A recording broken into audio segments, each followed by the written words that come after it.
7 jours pour changer. Un voyage intérieur en 10 leçons. Imaginez un instant. 7 jours. Une semaine.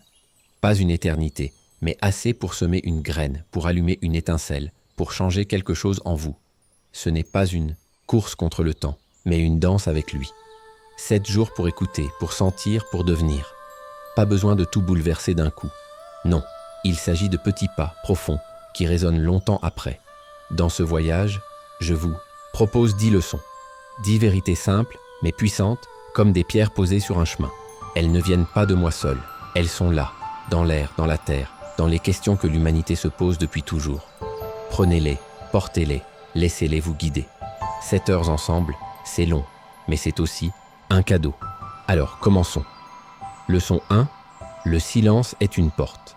Le silence n'est pas vide. On le croit souvent parce qu'il nous fait peur. On remplit nos vies de bruit, des mots, des pensées, des distractions, comme si le silence était un ennemi. Mais si vous vous arrêtez, vraiment, vous verrez. Il est une porte.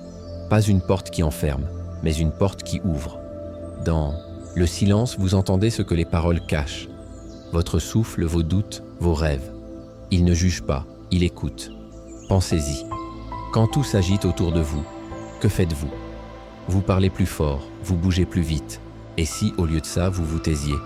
Pas pour fuir, mais pour entrer. Le philosophe antique disait que le silence est le commencement de la sagesse. Pourquoi? Parce qu'il vous force à regarder dedans. Il vous met face à vous-même, sans masque. C'est inconfortable, oui, mais c'est aussi libérateur. Le silence ne demande rien, il offre tout. Essayez ceci. Un jour, prenez 5 minutes, pas plus. Asseyez-vous quelque part, seul, sans rien pour vous distraire. Fermez les yeux. N'attendez rien, ne cherchez rien. Laissez le silence venir. Il vous parlera doucement comme un ami oublié. Et là, vous comprendrez. Changer, c'est d'abord s'arrêter. Leçon 2. La peur est une boussole. La peur, on la déteste. Elle arrive sans invitation, elle serre le cœur, elle paralyse. Mais si je vous disais que la peur n'est pas là pour vous arrêter, mais pour vous guider? Elle est comme une boussole. Elle pointe vers ce qui compte. Quand vous avez peur, c'est que quelque chose en vous veut vivre, grandir, mais ne sait pas encore comment. Réfléchissez. Qu'est-ce qui vous effraie le plus? Aller vers l'inconnu? Dire la vérité? Être seul? Cette peur, elle ne ment pas.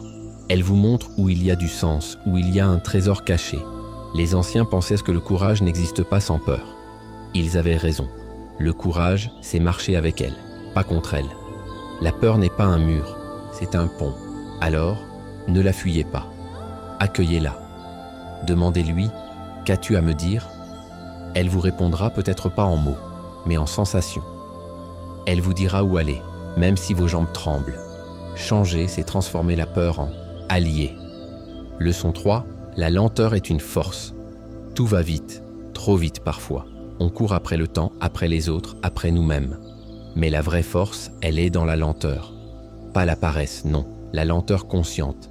Celle qui prend le temps de voir, de sentir, de comprendre. Un arbre ne pousse pas en un jour. Une rivière ne creuse pas la montagne en 1 heure. Pourquoi vous devriez changer en un instant? La lenteur, c'est un acte de résistance. Elle dit « Je refuse de me perdre dans la hâte ». Elle vous ramène à l'essentiel. Quand vous marchez doucement, vous remarquez les détails. Une feuille qui tombe, un souffle de vent, une pensée qui passe. Et dans ces détails, il y a de la vie. Les sages d'autrefois disaient que celui qui sait attendre possède tout. Pas parce qu'il gagne plus, mais parce qu'il vit plus. Essayez. Demain, faites une chose lentement. Mangez, marchez, écoutez. Ne vous pressez pas. Laissez le temps s'étirer. Vous verrez, la lenteur n'est pas une faiblesse, c'est une puissance douce. Changer, c'est apprendre à ralentir. Leçon 4. Le vide est un commencement. On a peur du vide. Un espace sans rien, une page blanche, un moment sans but. On veut tout remplir, tout combler. Mais le vide n'est pas une fin, c'est un début. C'est l'endroit où tout peut naître. Sans vide, pas de place pour le nouveau. Une coupe pleine ne peut rien recevoir de plus. Une coupe vide, elle, attend d'être remplie. Pensez à la nature. Avant le printemps, il y a l'hiver, un temps de vide, de repos. Et pourtant, c'est là que les racines se préparent, que la vie se cache. Vous aussi, vous avez besoin de vide. Pas pour vous perdre, mais pour vous retrouver. Les penseurs d'autrefois disaient que le chaos précède l'ordre, que le néant précède la création. Le vide, c'est votre chaos, votre néant. C'est là que vous pouvez construire. L'or, ne le craignez pas. Cherchez-le. Laissez un espace dans votre journée, dans votre esprit. Ne le remplissez pas tout de suite. Laissez-le respirer. Changer, c'est oser le vide. Leçon 5, la fragilité est une beauté. On veut être fort, toujours. Solide comme la pierre, inébranlable. Mais la fragilité, on la cache, on la rejette. Et si je vous disais qu'elle est belle, qu'elle est humaine? Une fleur est fragile, pourtant elle éclaire le monde. Un vase fragile porte l'eau qui donne la vie. Votre fragilité, c'est ce qui vous rend vivant. Être fragile, c'est accepter que tout ne tient qu'à un fil. C'est reconnaître que vous pouvez tomber, mais aussi vous relever. Les poètes d'antan chantaient la fragilité comme une lumière dans l'ombre. Elle vous rappelle que vous n'êtes pas une machine, mais un être qui ressent, qui doute, qui espère. Et dans ce doute, il y a une force cachée. Ne la combattez pas. Embrassez-la. Quand vous pleurez, quand vous tremblez, vous êtes vrai. Changer, c'est accepter d'être fragile et trouver la beauté dans cette vérité. Leçon 6. La solitude est une amie. La solitude fait peur. On la voit comme un vide, une punition. Mais elle n'est pas là pour vous punir. Elle est une amie discrète, fidèle. Dans la solitude, vous vous rencontrez. Pas celui que les autres voient, pas celui que vous jouez, mais vous, tel que vous êtes. Elle vous tend un miroir, et ce miroir ne ment pas. Les anciens ermites cherchaient la solitude, pas pour fuir, mais pour chercher. Ils savaient qu'on ne trouve la lumière qu'en allant dans l'ombre. Quand vous êtes seul, il n'y a plus de bruit, plus de masque. Juste vous et vos pensées. C'est dur parfois, mais c'est aussi précieux. La solitude vous apprend à vous aimer, à vous comprendre. Essayez, passez un moment seul, sans rien pour vous distraire. Pas pour vous isoler, mais pour vous écouter. Vous verrez, elle n'est pas une ennemie. Changer, c'est faire de la solitude une alliée. Leçon 7, le doute est une quête. On veut des certitudes. Savoir, être sûr, ne pas vaciller. Mais le doute, lui, on le chasse. Et pourtant, le doute est une quête. Il vous pousse à chercher, à creuser, à ne pas vous contenter de réponses toutes faites. Sans doute pas de questions. Sans question, pas de vérité. Imaginez un voyageur. S'il sait tout, il reste immobile. S'il doute, il avance. Il explore. Les penseurs disaient que le doute est le feu qui allume l'esprit. Il vous empêche de dormir sur vos habitudes, sur vos vérités faciles. Il vous réveille. Oui, c'est troublant, mais c'est aussi vivant. Alors, ne le rejetez pas. Quand vous doutez, vous grandissez. Posez-vous une question sans réponse et laissez-la vivre en vous. Changer, c'est marcher avec le doute.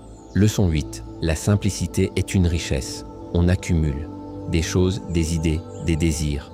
On croit que plus on a, plus on est. Mais la simplicité, elle, dit le contraire. Elle dit « moins, c'est plus ». Pas moins pour manquer, mais moins pour être libre. Une vie simple, c'est une vie légère. Une vie où l'essentiel brille. Regardez la nature. Un arbre n'a pas besoin de tout pour grandir. Il prend l'eau, le soleil, la terre, et il s'élève. Les sages d'autrefois vivaient avec peu, et pourtant ils avaient tout. Pourquoi? Parce qu'ils savaient voir la richesse dans ce qui est là. La simplicité, c'est un retour à ce qui compte. Essayez. Un jour, laissez quelque chose derrière, vous. Un objet, une pensée inutile. Allégez-vous. Vous verrez, la simplicité n'appauvrit pas, elle enrichit. Changer, c'est choisir le simple. Leçon 9. La patience est une victoire. On veut tout de suite. Si ça tarde, on s'énerve, on abandonne. Mais la patience, elle, est une victoire silencieuse. Elle ne crie pas, elle attend. Et dans cette attente, elle construit. Rien de grand ne vient sans elle. Une montagne s'use sous la pluie, goutte après goutte. Un fruit mûrit jour après jour. La patience, c'est faire confiance au temps. C'est croire que ce qui doit arriver arrivera. Pas quand vous le voulez, mais quand il le faut. Les anciens disaient que la patience est la mère de toutes les vertus. Elle vous apprend à lâcher prise, à respirer, à vivre l'instant. Essayez. Quand vous sentez l'impatience monter, arrêtez-vous. Respirez profondément. Attendez. La victoire est là, dans ce calme. Changer, c'est cultiver la patience. Leçon 10. L'amour est un choix. L'amour, on le rêve comme une vague qui emporte tout.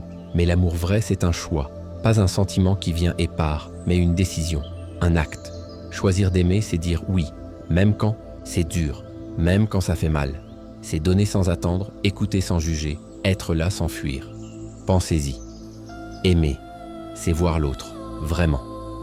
Pas ce qu'il vous donne, pas ce qu'il représente, mais lui, tel qu'il est. Les poètes disaient que l'amour est le feu qui purifie. Il brûle l'égoïsme, il éclaire l'obscurité. Mais il demande du courage, parce qu'il vous rend vulnérable. Essayez. Un jour, choisissez d'aimer quelqu'un sans rien attendre en retour. Un geste, un mot, un regard. Vous verrez, l'amour n'est pas une chance, c'est une force. Changer, c'est choisir l'amour. Épilogue. 7 jours, une vie. 7 jours, ce n'est rien et c'est tout. Ces 10 leçons, le silence, la peur, la lenteur, le vide, la fragilité, la solitude, le doute, la simplicité, la patience, l'amour, ne sont pas des règles. Ce sont des invitations. Elles ne vous disent pas qui être, elles vous demandent « Qui veux-tu devenir ?» Chaque jour, chaque pas, vous pouvez les porter. Pas toutes à la fois, mais une par une, comme des lumières dans la nuit. Changer, ce n'est pas devenir quelqu'un d'autre. C'est devenir vous, pleinement, profondément. Prenez ces 7 jours. Essayez. Écoutez le silence, marchez avec la peur, goûtez la lenteur. Laissez le vide vous parler, embrassez votre fragilité. Faites de la solitude une amie, du doute une quête. Cherchez la simplicité, cultivez la patience, choisissez l'amour. Et à la fin, regardez-vous. Vous verrez, le changement n'est pas dehors, il est en vous. Alors, commencez. Aujourd'hui, maintenant. 7 jours pour changer, c'est 7 jours pour vivre.